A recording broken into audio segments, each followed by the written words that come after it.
Welcome to Choice Classic Radio, where we bring to you the greatest old-time radio shows. Like us on Facebook, subscribe to us on YouTube, and thank you for donating at choiceclassicradio.com. Lux presents Hollywood.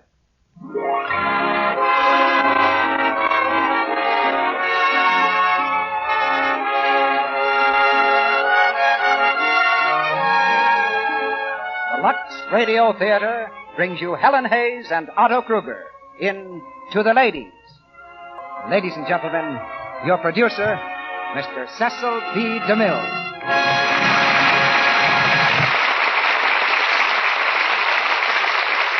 Greetings from Hollywood, ladies and gentlemen. Special greeting tonight to the ladies. And even more especially to one lady. The First Lady of the American Theater, Miss Helen Hayes. Upon her dainty shoulders, she wears the mantle of dramatic greatness. And in her slim hands, she holds the key to all our hearts. We asked her to do the play To the Ladies because it was one of her biggest Broadway hits. When she arrived at our stage door for the first rehearsal, we had Otto Kruger here to greet her. Otto was a leading man in the New York production, and he plays his original role tonight. To the Ladies is a romantic comedy written by two of the country's favorite playwrights, George S. Kaufman and Mark Connolly. Perhaps I should say it's a realistic comedy, because the two men who wrote it have proved to all men that this is a woman's world. Naturally, we dedicate our play to the ladies, and it's brought to you by Lux Flakes, a product that's dedicated to the ladies. Lux Flakes works from sun to sun to see that woman's work gets done. And now for an advanced course in romance and diplomacy, we raise the curtain on Act 1 of To the Ladies, starring Helen Hayes as Elsie and Otto Kruger as Leonard.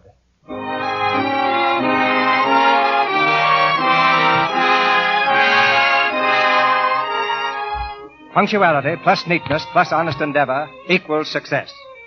This is the golden rule of the Kincaid Piano Company, the keynote, we might say, of its prosperity. It's 9 a.m. on the dot.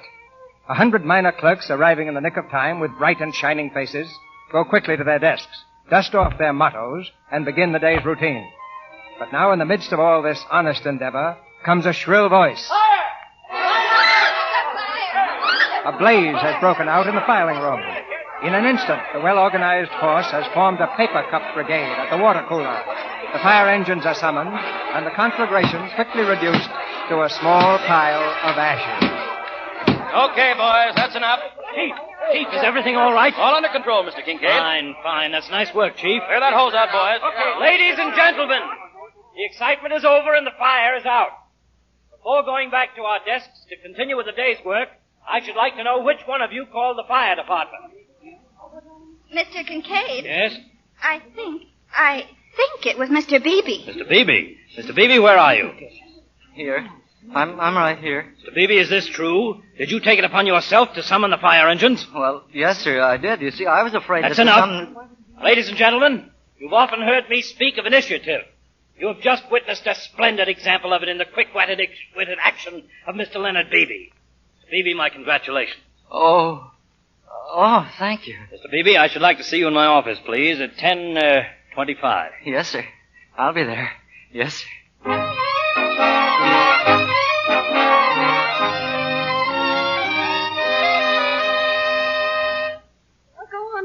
What'd he say then? Well, then he said, Mr. Beebe, you're married, of course. And I said, yes, Mr. Kincaid, I'm married to the sweetest little woman in the world. Oh, Leonard, go on, dear. Well, then he said, Beebe, the missus and I are driving down to the country Saturday afternoon, and perhaps we'll drop off and say hello to you at your place. They're coming here? Yeah, Saturday afternoon, 3 o'clock. Oh, Leonard, that's wonderful. You know what that means, don't you? I'll be chief clerk inside of a month. Oh, now, Leonard, you don't know that you will at all. Well, I know the job's vacant, don't I? And then that's the way it always begins. First, he and Mrs. Kincaid pay you a visit, and then you get invited to the annual banquet, and then you get promoted. Oh, Leonard, I hope so.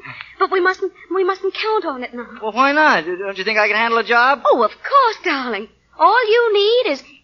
A chance. Yes, certainly. Yeah, if I'm the right man, I'll make my own chance. You remember that piece in the magazine last month? Oh. Where will you be 10 years from now? Are you taking advantage of your opportunity? You know, I read it to you. Well, anyway, when he sent for me and he said all those nice things, that's where I got my work in. You see, I told him we had a Kincaid piano and that you played it all the time. Oh, you did? Yeah. Oh, Leonard, I can't get over how smart you are.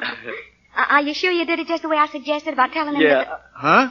No, you hardly gave me no more than the germ of it. You only said if I ever did get a chance to speak to Mr. I Kincaid... know, Leonard. I know it was Well. you.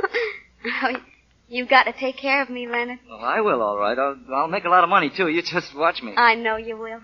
You know, Leonard, I believe in you. I know what a brilliant mind you've got, and I know what you can do. Well, he's coming out sure to invite me to the banquet. Now, you just watch. Leonard, What? I was just thinking. We must owe an awful lot of money. Well, not an awful lot. We owe some. Did you ever pay off the money we borrowed on the piano? Huh? What? The piano? Oh, no, not quite. You're not behind on it, are No, you? no, just about a week. Oh, Leonard. Well, I'll take care of it Monday. Oh, Leonard. It's all that terrible grapefruit farm. That's what you're always needing money for. If only you hadn't bought it. Not bought the grapefruit farm. I'll bet you when it's bringing us in $350 a week, you won't say that. But way off in Florida. And how do you know it will bring in anything? Haven't they always? I showed you what it said about it in the magazine. Keep a grapefruit farm for 4 years, and it will keep you for life. Well, we've had it for 2 years already. Oh, it did take an awful lot of money, though. And we need so many things. Elsie, please don't worry about it. Now, someday, I'm going to give you everything you want. And I've got a feeling that someday starts this Saturday afternoon.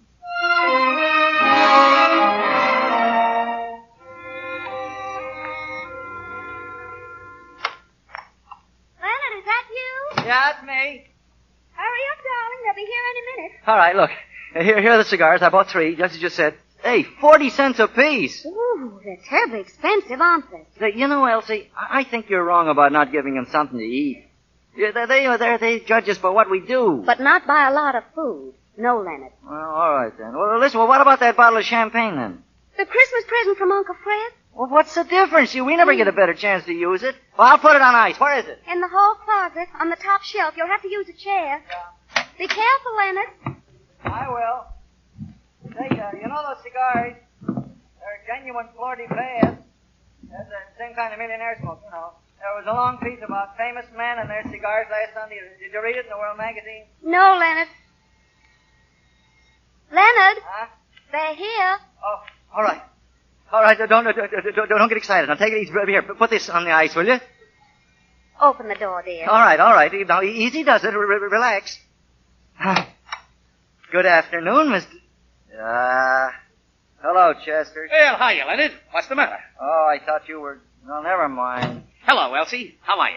Oh, I'm fine, Chester. Leonard, push that chair back where it belongs. Well, cleaning up for the great visit, eh? Do you know about it? Oh, sure. Everybody in the office knew it when I left. Said the boss had his eye on Len and was coming out to invite him to the annual banquet. Funny how things get around. Yes, ain't it, though? Say, Elsie, don't you think you'd better put that on ice? I'm going now, dear. Ah, something to drink? Yes, Chester. but Well, we're not fine. Well, Leonard, I guess you're doing all right, eh? You mean with the boss? Yeah, say, how did you ever get him to come out here? Well, I'll tell you if you don't let it go any further. Uh-huh. It was just a bit of psychology with me. Yeah? Yeah, you know how he feels about all his employees having pianos. Don't I look at the sign all day long? A Kincaid piano is the heart of the home. Yeah, well, I told him we had one. Say, that was pretty smart. Sure, I just sized them up, that's all. Character reading. You remember that ad I showed you? If a man has a long nose and a high forehead and... where's that magazine? I'll show you what I mean. Hey, is this the one? Hey, I'll look it up. Yeah, that's it. Ah, glasses, eh, Elsie? Yes, Chester. 4 of them.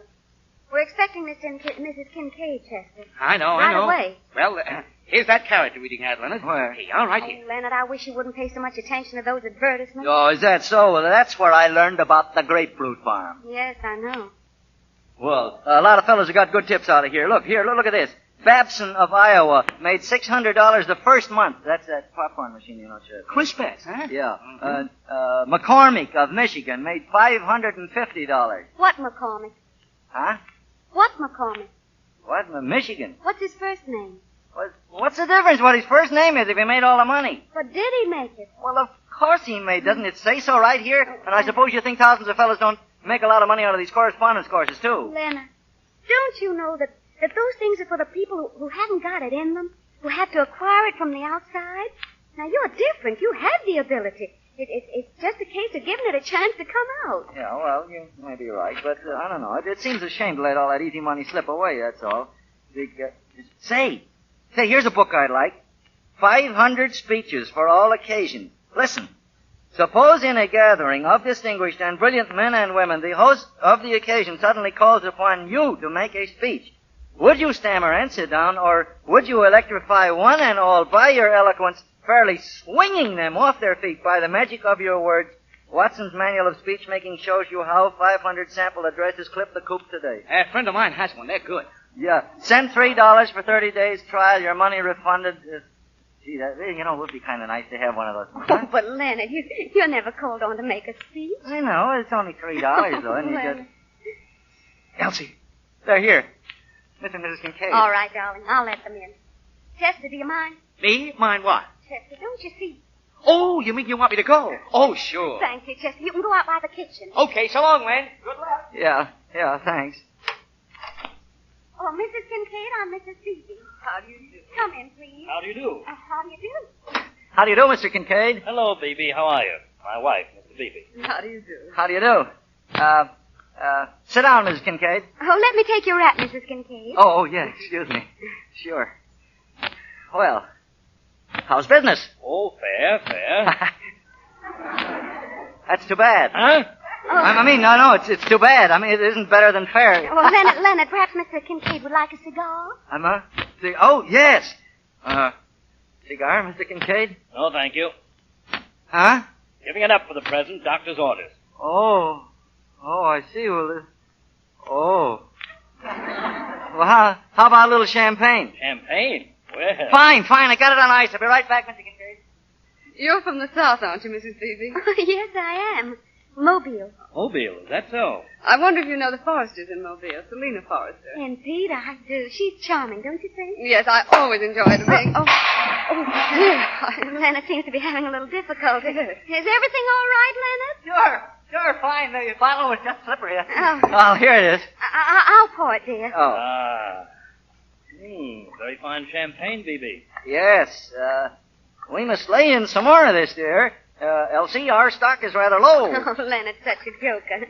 You'll have to wait for Uncle Fred to send us more, Leonard. He gave it to us for Christmas, Mr. Kincaid. Well, it's certainly very kind of you.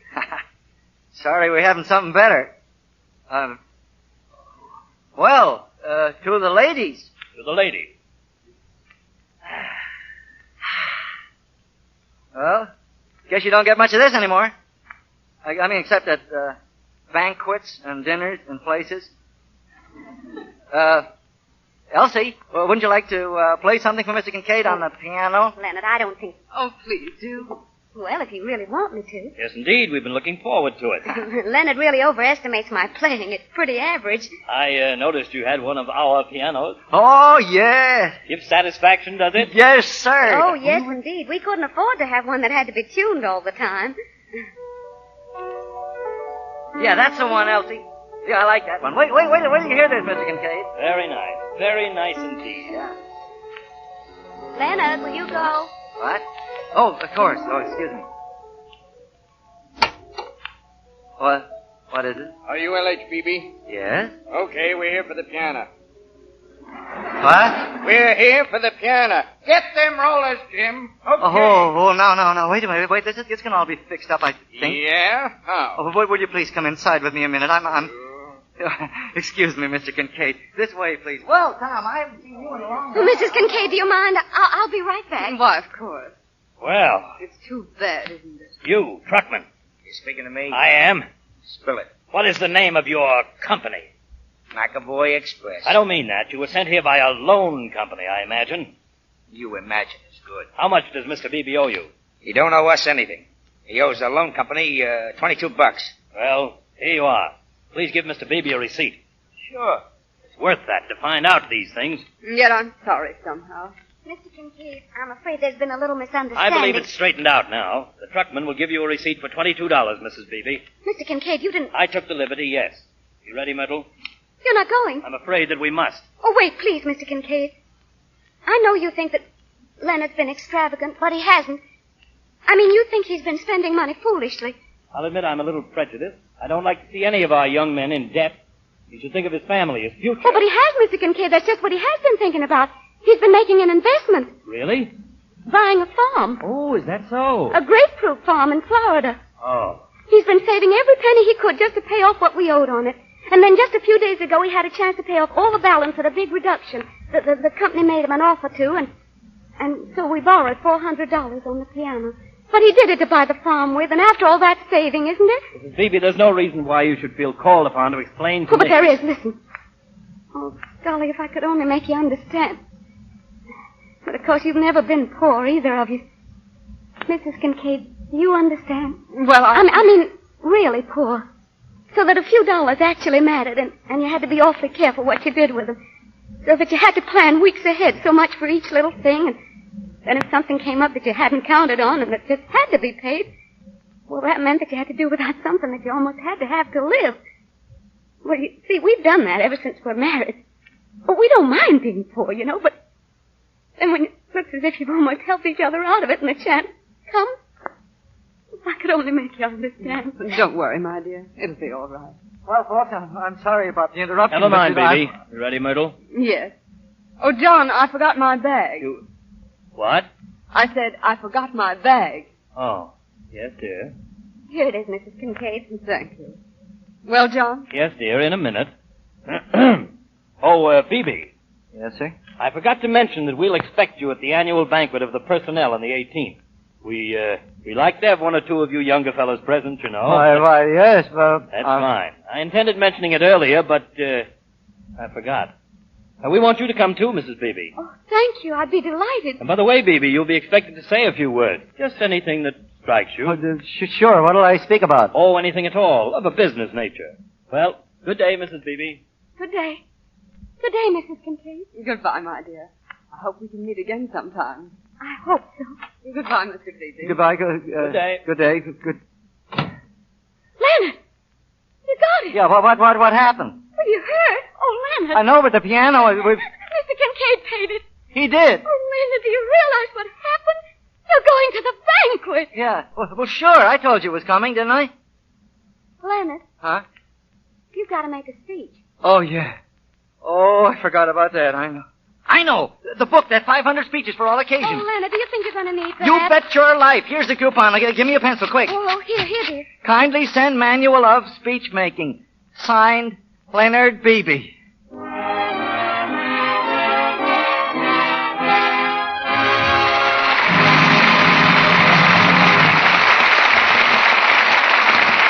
In just a moment, Mr. DeMille brings us Act Two of To the Ladies, starring Helen Hayes and Otto Kruger. During this short intermission, we're going to bring you a study in contrasts, the story of two girls. Here's Popular Polly. She's dainty and jolly, as bright and as gay as a lark. Her phone's always ringing, her date book is brimming, and she's singing from dawn until dark. It's a happy day. Loo-loo-loo-loo-loo-lay. But poor little Lou is gloomy and blue. She sits and she watches the clock. Life's passing her by. And she doesn't know why she's the loneliest girl on the block.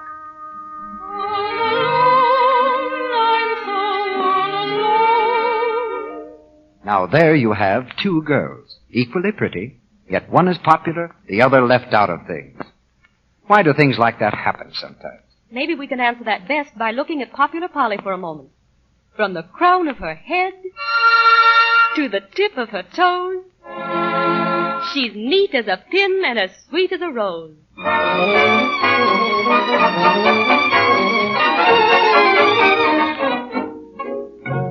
That's one great secret of popularity, Mr. Ruick. A lovely, flower-like daintiness. If a girl is even the least bit careless about the things she wears, she may offend people. That's why the truly dainty girl luxes under things after every wearing. Blouses, dresses, and accessories. Often to remove every trace of perspiration. New Quick Lux is so easy to use. It certainly is. Why, millions of women are enthusiastic about new Quick Lux. For one thing, it's so fast. In water as cool as your hand, it dissolves 3 times as fast as any of 10 other leading soaps tested. You'll find it goes further, too. Gives more suds, ounce for ounce, even in hard water, than these other soaps. And, of course, New Quick Lux is safe for everything, safe in water alone. Yet it costs you no more. Get the generous large box of New Quick Lux Flakes tomorrow in the same familiar package. Use it for your stockings, underthings, and your pretty summer dresses. To avoid offending, to help your things stay new-looking longer. And now, our producer, Mr. DeMille. Act 2 of To the Ladies, starring Helen Hayes as Elsie and Otto Kruger as Leonard.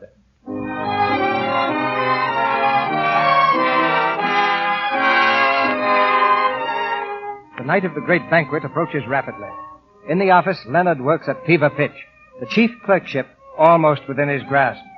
But now a cloud appears on the sunny horizon, in the person of one Thomas Wood Baker, a young, ambitious fellow worker. Mr. Baker wears a supercilious smile as he stops one morning at Leonard's desk. Good morning. Oh, hello, Baker. I just wanted to congratulate you, Beebe. I hear you're going to the banquet Wednesday night. That's right. Thanks a lot, Baker. Well, I'll be seeing you there, I guess. You what? Sure, the boss invited me, too. Oh, I see. You, going to make a speech?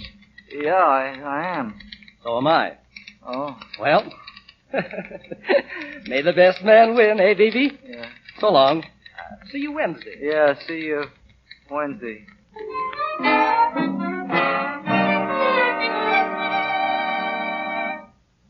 Honored President, Mr. Toastmaster, ladies and gentlemen, I am feeling at this moment exactly like the seasick passenger on the ocean liner who... Leonard, what are you doing? I'm practicing my speech.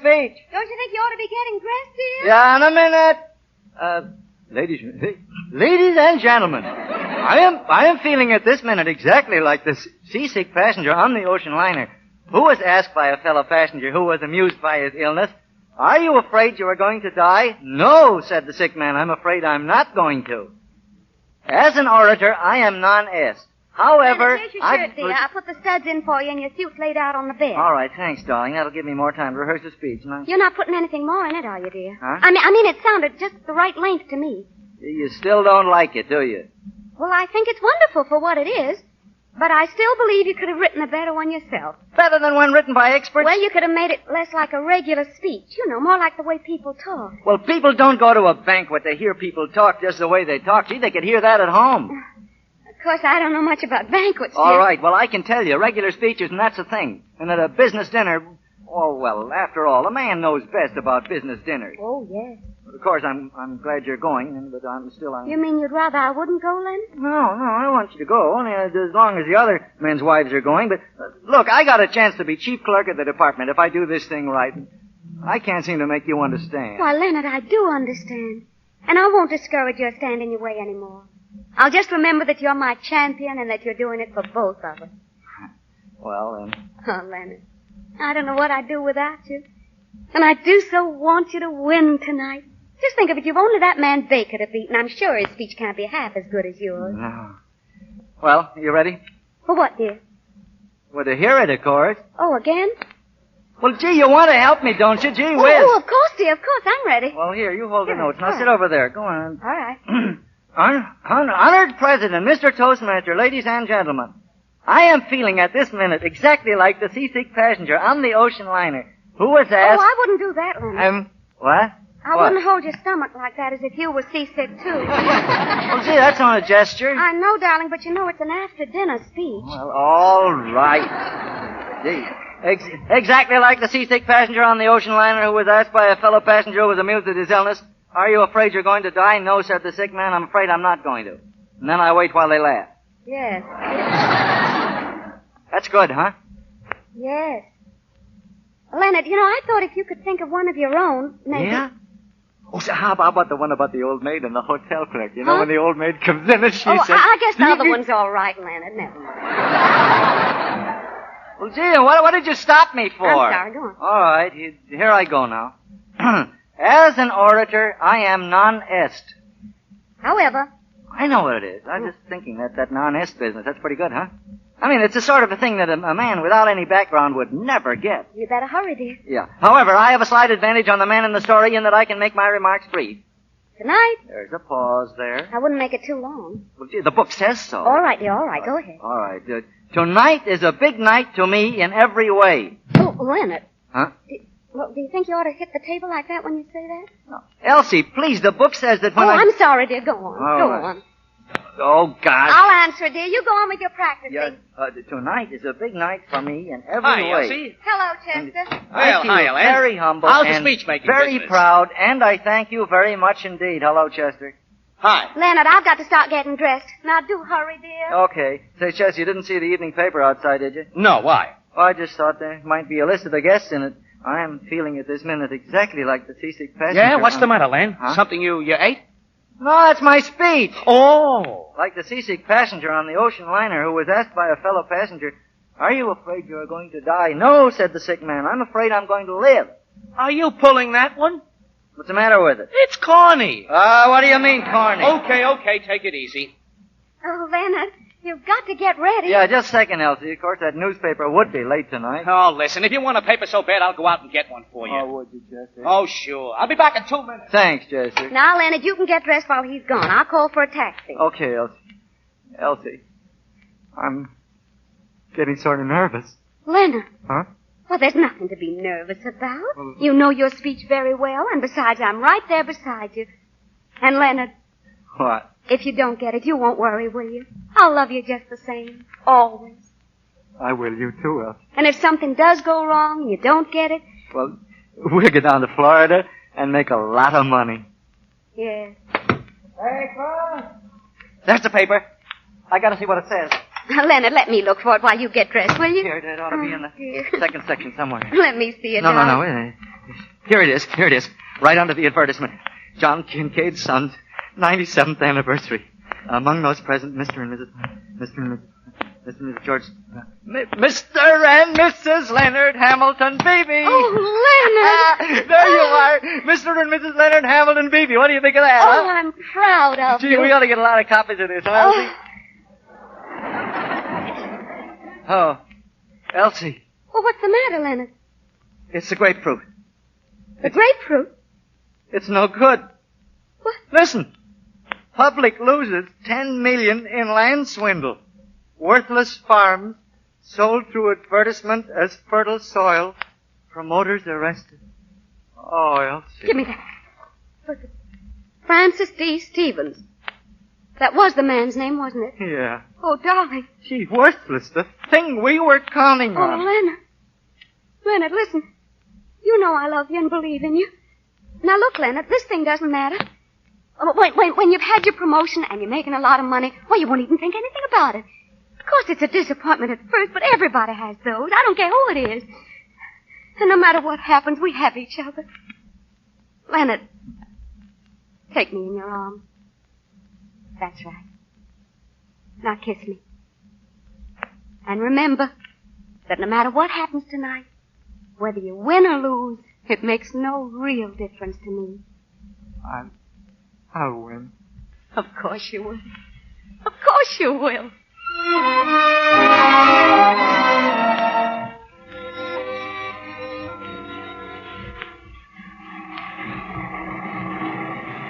Well, we'll be there in a minute now. Go ahead, darling. I feel exactly like the seasick passenger who... On the ocean liner. The seasick passenger on the ocean liner who...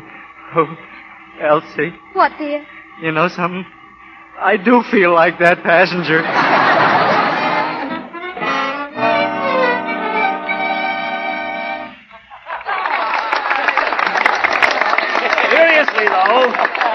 Seriously, ladies and gentlemen, I am glad to announce that that moment is now at hand when our employees, particularly those who have been with us for some years, are to be recognized. Every man who's been with the company 5 years or more will be entitled to wear a button. A solid silver button, which is to be known as the Kincaid Service Button, with 1 gold stripe for each 5 years of service. The expense of the buttons will, of course, be borne entirely by the company. Ladies and gentlemen, I thank you.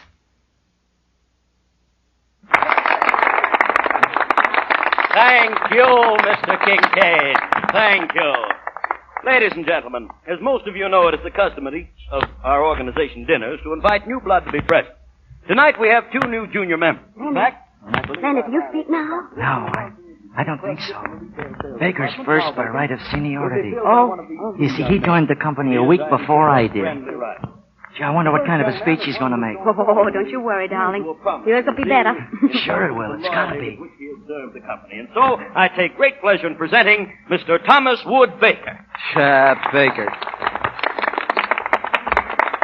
Honored President, Mr. Toastmaster, ladies and gentlemen, and guests. I am feeling at this minute exactly like the seasick passenger on an ocean liner who was asked by a fellow passenger who was amused at his illness, "Are you afraid you're going to die?" "No," said the sick man, "I am afraid I am not going to." As an orator, I am not... Be quiet. What am I going to do? That's my speech. You must have used the same book I used. Oh, Leonard, you'll just have to think of something else. I can't think of anything. My mind's a blank. Leonard, pull yourself together. You've got to say something. No, I want to go home. No. We'll sneak out the back door, Elsie, please. No, Leonard, no, we're not going to leave here. Now, you can't leave here. No, You can't. Elsie, I'm sunk. I'm sunk. ...of a man in my position, and hope that with the continuation of the teamwork shown in past years, it will grow and flower in strength and achievement. I feel very humble and very proud, and I thank you very much indeed. Thank you, Mr. Thomas Wood Baker. And now I'm going to ask the second member of the younger generation to say a few words. A young man of great promise. Ladies and gentlemen, I take pleasure in introducing Mr. Leonard Hamilton Beebe. Ladies and gentlemen, Mr. Beebe and I have prepared a little surprise for you tonight.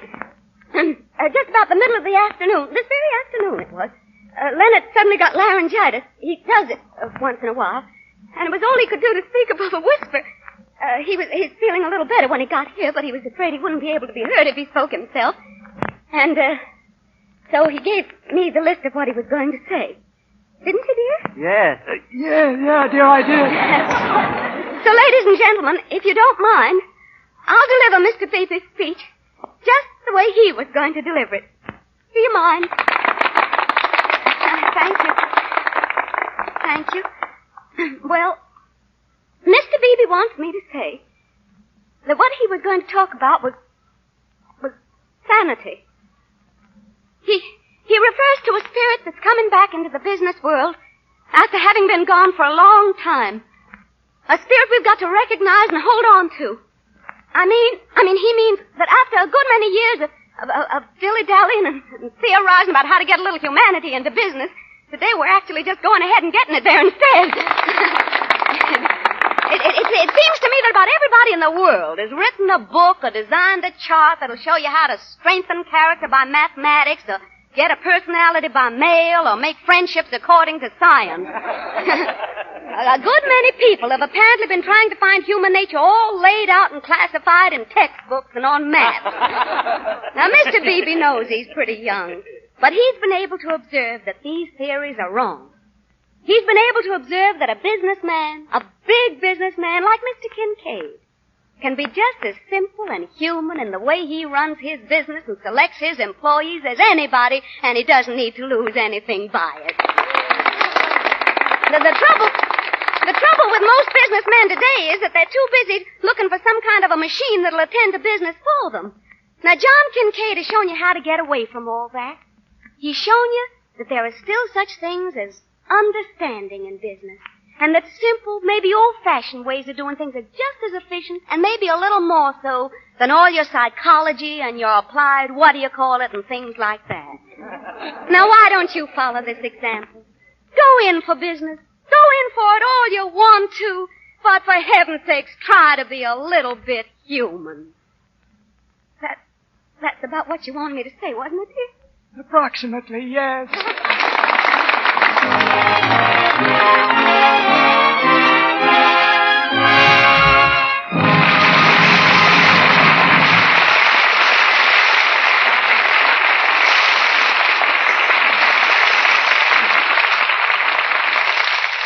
After a short intermission, Mr. DeMille presents Helen Hayes and Otto Kruger in the third act of To the Ladies.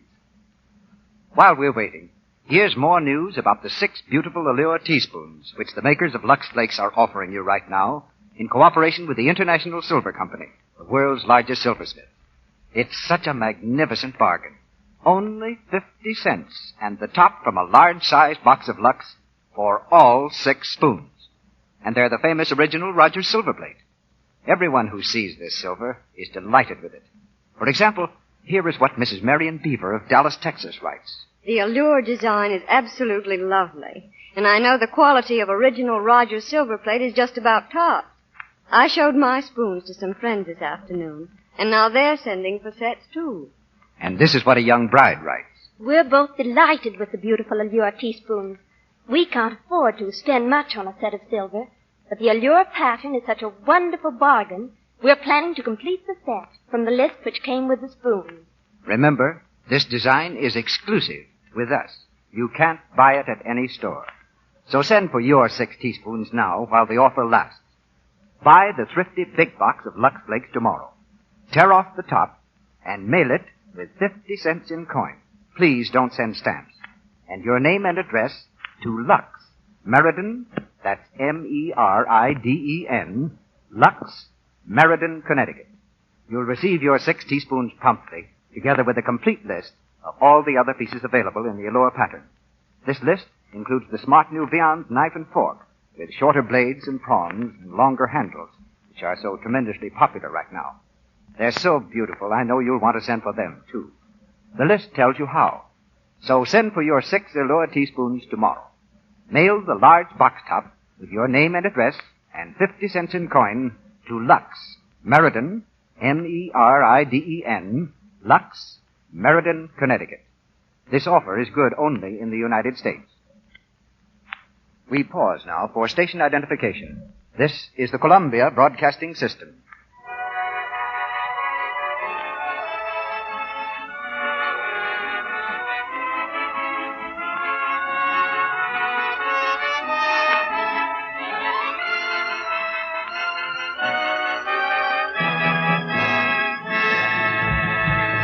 Curtain rises on the 3rd act of To the Ladies.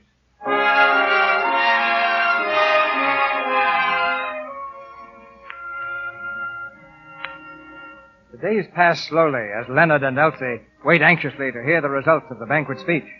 But Mr. Kincaid, the sphinx of the piano business, is silent. Then at last, Leonard is summoned to Mr. Kincaid's office. That evening he rushes home to Elsie, a slightly dazed but very happy man. Elsie! Elsie! Leonard, is that you? Elsie, I've got it.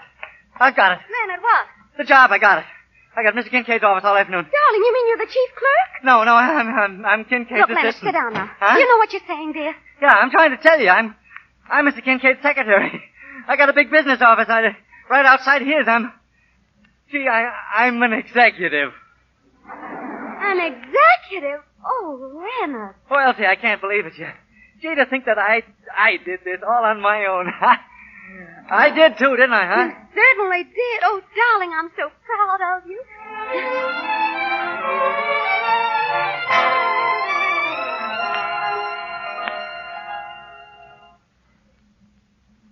Now, let's see, where was I, Miss Fletcher? Memo to Mr. Tillison, Ray Mailing Department. Ah, yes. Now, take this, please.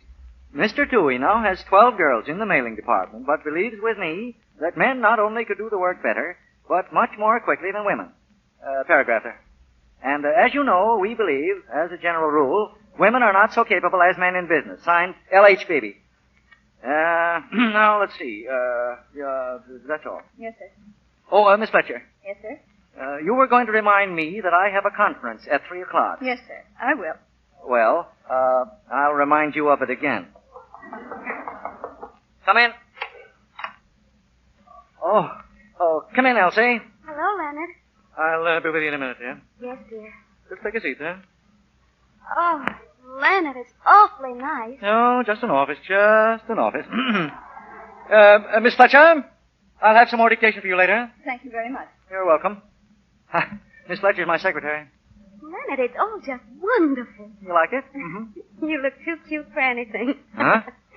Oh, Leonard, I knew you'd do it, and you have. Well, I didn't do it all, and you helped. Oh, I did not, Oh, Leonard. yes, Beebe. you did. You helped a lot. Oh, Leonard. I couldn't have done it without you. Oh, you could, too, I couldn't. Well, we say we did it together, huh? Together. Yeah, just you and I.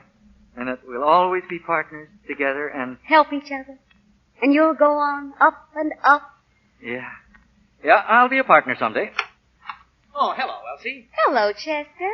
Are you in this office, too? Isn't that nice? He isn't in here. Say, Len, that new efficiency fellow, what's his name? Mr. Benchley? Yes, Benchley. Well, he wants everybody to fill out another one of these slips. Home address, telephone number, and favorite sport, if any. All right, just leave it on the desk there.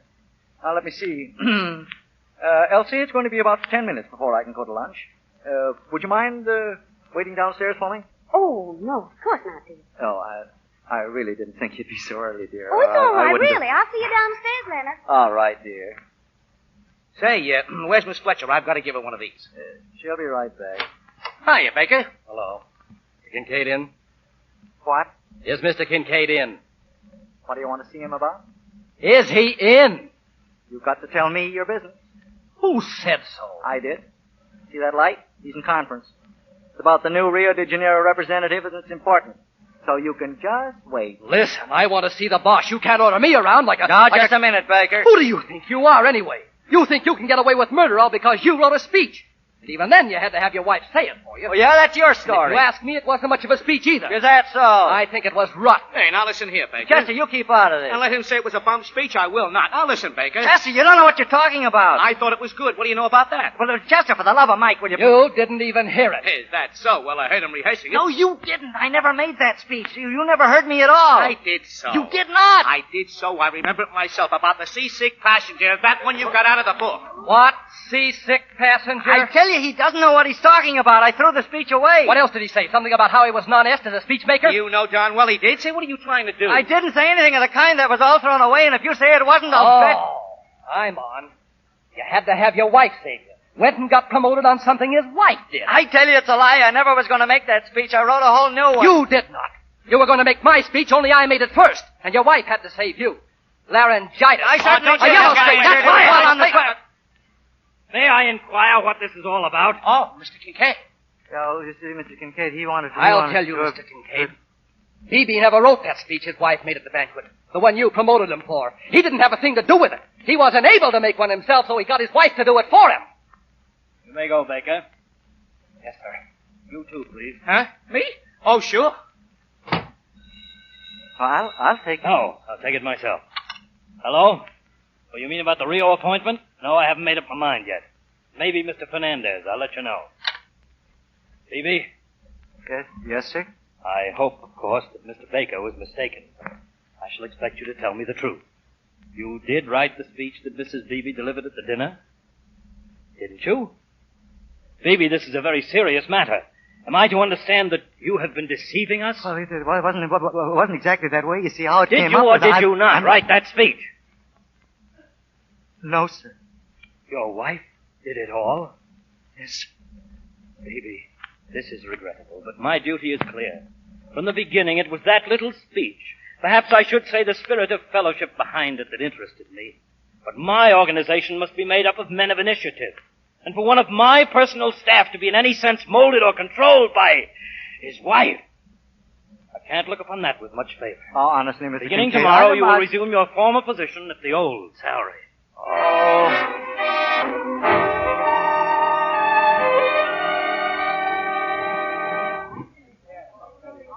Great floor. Going up. Leonard, here I am. Can we go to lunch now, dear? Elsie, I came down to tell you... Leonard, what's the matter with you? Nothing that you can help. Leonard. I'm not his secretary any longer. I'm going back to the old job. What? Oh, Mr. Kincaid, he found out about, the speech. Oh, Leonard. Oh, Leonard. Oh, Elsie. Don't you care, dear? You know I'm standing beside you, don't you? Yes. You're standing beside a clerk.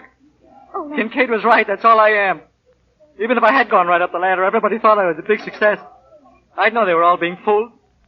Underneath it all, I'd still be just an ordinary, everyday clerk. Oh, Leonard, you mustn't say that. I'm sure you'll get that job back again. Now, you're not to worry. Well, not worry. We need just... No, let me talk to Mr. Kincaid, and maybe he'll change his mind. Oh, Elsie, you mustn't, please. You know, he might. You can't lose anything by it, No. Leonard. Now, you wait right No. here while I go... Oh, no, Elsie, please, wait. Elsie.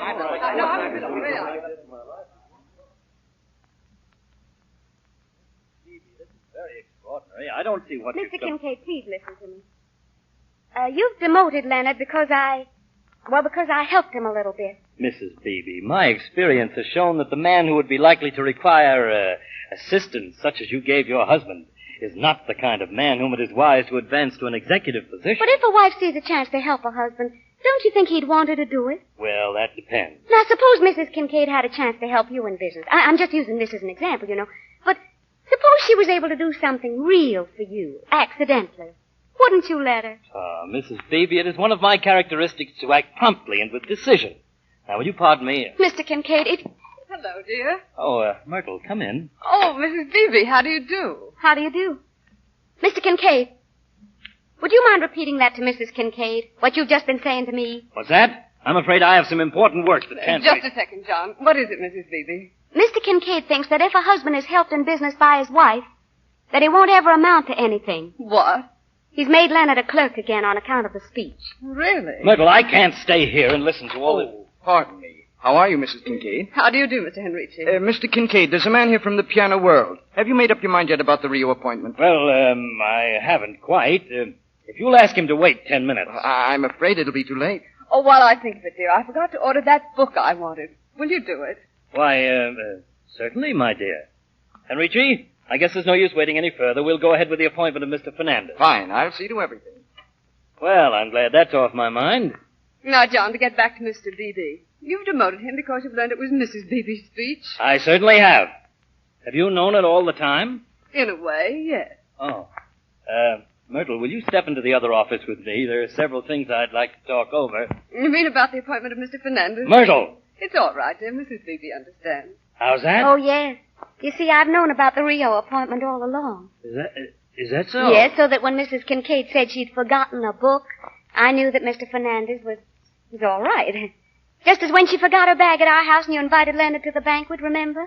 I thought perhaps it was a signal then. Well, this is all quite beside the point.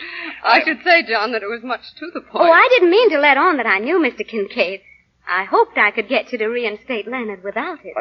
I don't see how this particularly alters the situation, Mrs. Beebe. It so happens that Mrs. Kincaid is rather a good judge of men and women. I sometimes use her judgment, merely to supplement my own, you understand. But ours is a peculiar case. Oh, so's ours. Oh, Mr. Kincaid, if you only knew it. Why, nearly all the men you meet are just like you and Leonard.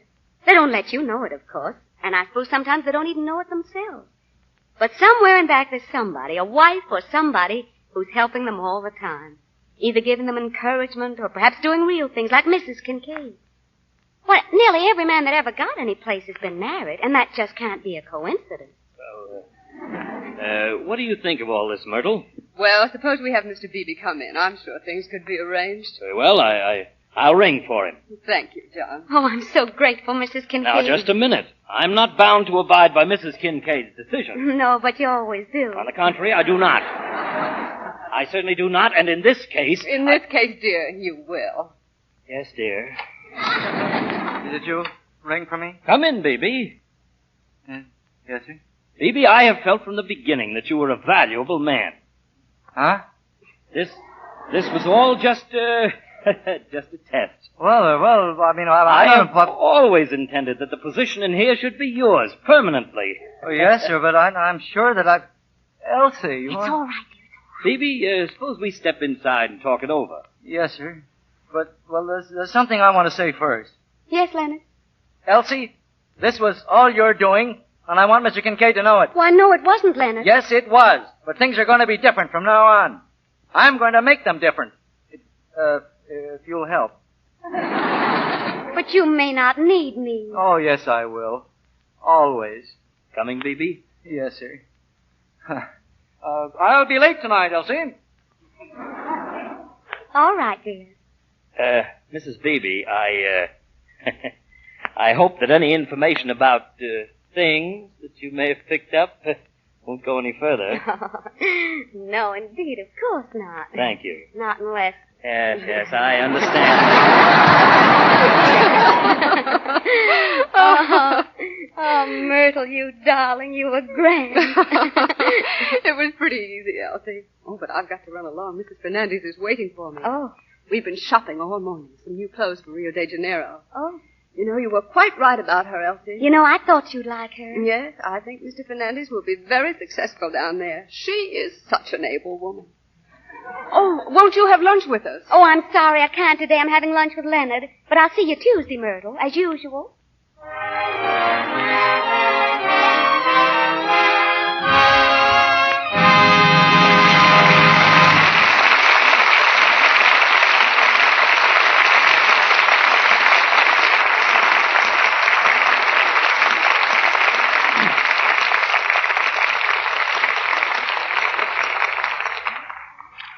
In just a moment, Mr. DeMille brings our stars back for their curtain call. But first, this... Last call. Last call. Last call. That's a warning, ladies, that this is the last time we can tell you about the great bargain offer we have for you. The 6 handsome Allure teaspoons in original Rogers silver plate for only 50 cents and the top from a large box of Lux Flakes. That's about 9 cents a spoon, a value you run across once in a blue moon. It's too good to miss. So take down these directions now.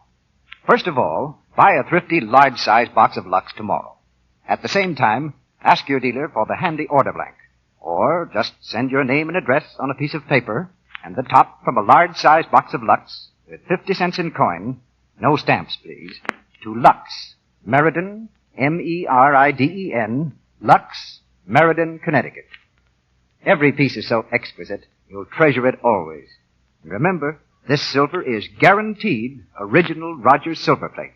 In fact, a written guarantee comes with the silver, which says, in part, every piece of silverware bearing the name William Rogers Manufacturing Company is guaranteed to give satisfaction in family use and will be replaced without charge at any time it does not conform to this guarantee.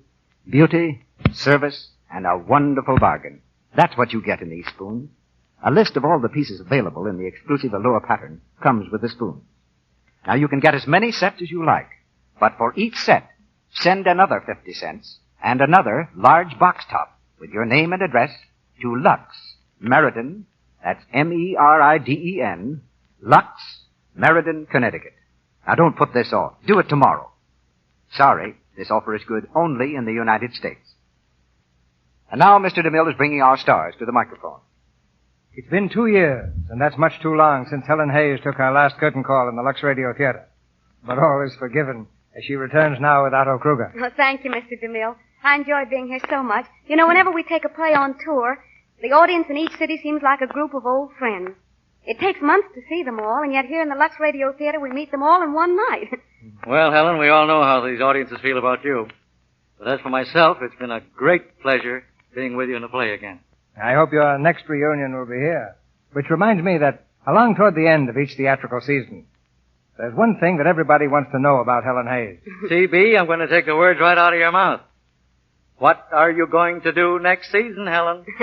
I'm playing Shakespeare for the first time, Arthur, the Theater Guild's production of Twelfth Night in New York. We open in October, I mean.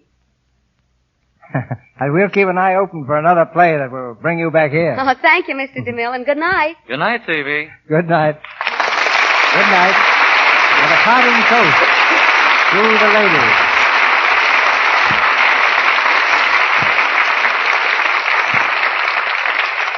Tonight in the Lux Radio Theater, we ring down the curtain on another season.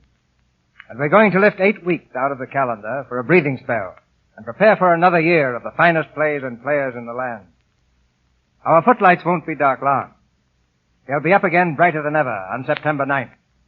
But even for that short time, we're going to miss these Monday evenings. We're going to miss the excitement of the last dress rehearsal, of the call boy's rap on the dressing room door, his tense voice calling, 5 minutes, 5 minutes. Then the silent flash that says, we're on the air. And the music and the applause. Applause that echoes your applause in millions of homes. Most of all, we're going to miss you.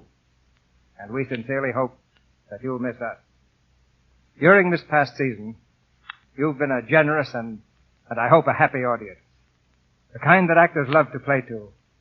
And we'll keep on working for the approval you express to us in your letters and by your loyalty to our product, Lux Flakes and Lux Toilet Soap. The millions of you who sit in front every Monday night row after row, from Hollywood to the farthest corners of America, have made this a truly national theater. A theater of the people, for the people, and actually by the people. For you are the real producers of all our plays. Now our country is passing through times that call for serious thought. More than ever, the American people need unity, need their traditional unity of a single family. And I believe this national theater is living proof that unity is an American characteristic. Millions of people sharing the same program, expressing the same likes and dislikes. During the past 6 years, the Lux Radio Theater has presented almost 300 plays that combine the efforts of 6,367 actors and actresses, and a permanent backstage staff of more than 30 people. And we are proud of the enthusiastic support you've given us by your purchase of Lux Flakes and Lux Toilet Soap. Long before we return to the air in September, we'll be busy making plans for what we firmly believe will be the best season that we've ever had, the 7th season in this theater.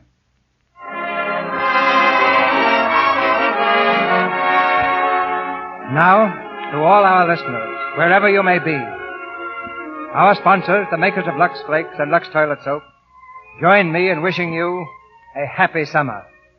And until September 9th, this is Cecil B. DeMille saying good night and goodbye to you from Hollywood.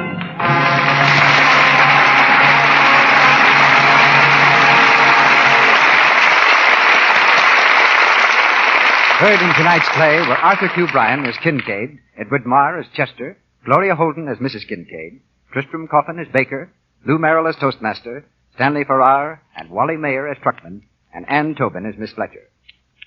And here's news about 2 new radio programs from our sponsor, which go on the air next Wednesday evening. A solid hour of fun over the Columbia Network. The first half hour will be the air debut of Meet Mr. Meek. The second half hour, Uncle Jim's Question Bee.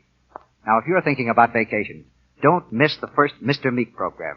It's an hilarious story of his own vacation, which his domineering wife, Agatha, and his worthless brother-in-law, Louis, tried to plan for him. So, meet Mr. Meek, and stay tuned in for the sensational Uncle Jim's Question Bee next Wednesday evening. See your local paper or radio magazine for time and station. Our music was directed by Louis Silvers, and your announcer has been Melville Ruick. This is the Columbia Broadcasting System.